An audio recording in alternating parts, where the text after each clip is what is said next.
All right, so Tommy and I weren't huge fans of Custom Robo for the GameCube when we reviewed it a little while ago, but I gotta be honest, I kind of dig Custom Robo Arena for the DS.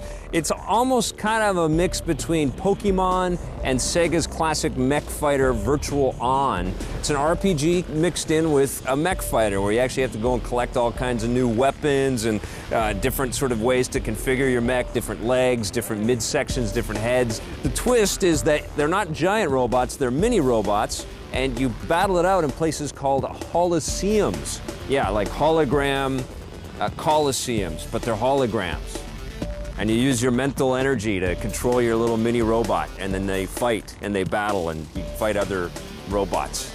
And they're kind of like toys, so you collect a whole bunch and then you can actually put them up on the wall and take little pictures and dioramas and stuff like that. So it's kind of cute that way. But it is fun. I like Custom Robo Arena. I'm gonna give it a 7 out of 10.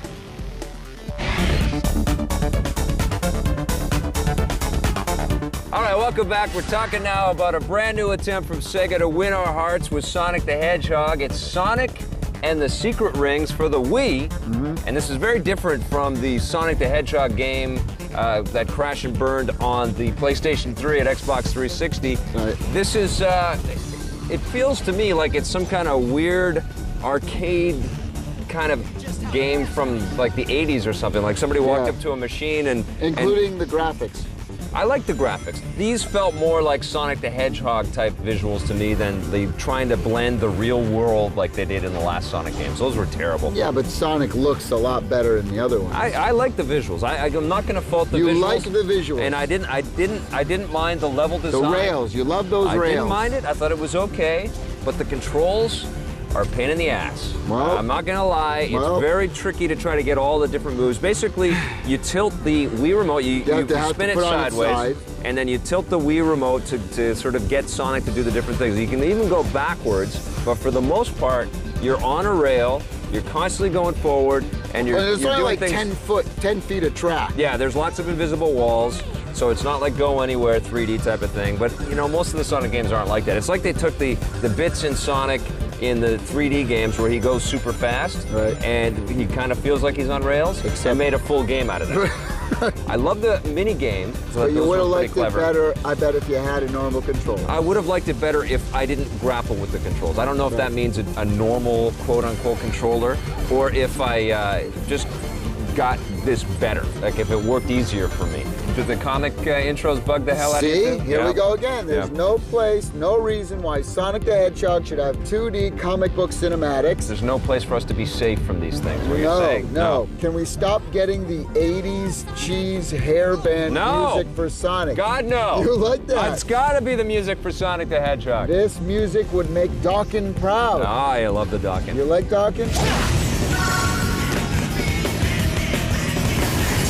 What I liked is they attempted to do something different. So I like that. I like the thinking here is... I had more fun playing this, I'll tell you right now. I had more fun playing this than the Sonic on 360. I agree as well. Of course, you gave that one a 0.5. Yeah. So it's hard not to have more fun than that. You're only playing as Sonic, thank God. I'm so sick of playing as the other characters.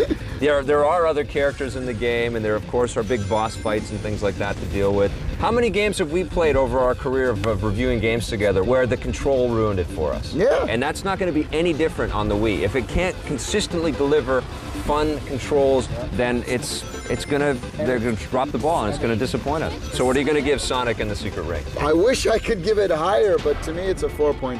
I liked it more than that. I did like this game. I'm going to give it a 6.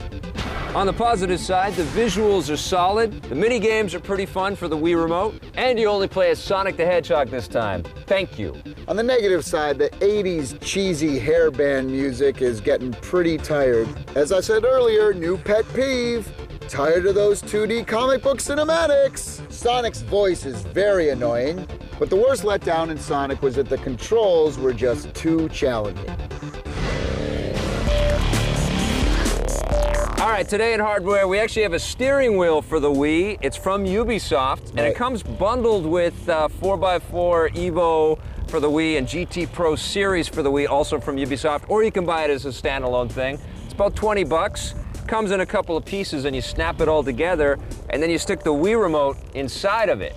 And then you get this kind of steering wheel that you still have to hold. It's not like it's plugged into anything. You don't have to like have it attached anywhere, but it does help even for games like Sonic and the Secret Rings, which is based on turning the Wii remote, which feels odd as a steering mechanism. If you actually have a little wheel, I found this thing actually helped my gameplay. Yeah. I played a little bit of Excite Truck and it worked. Well, I can't figure out why they just didn't call it the wheel.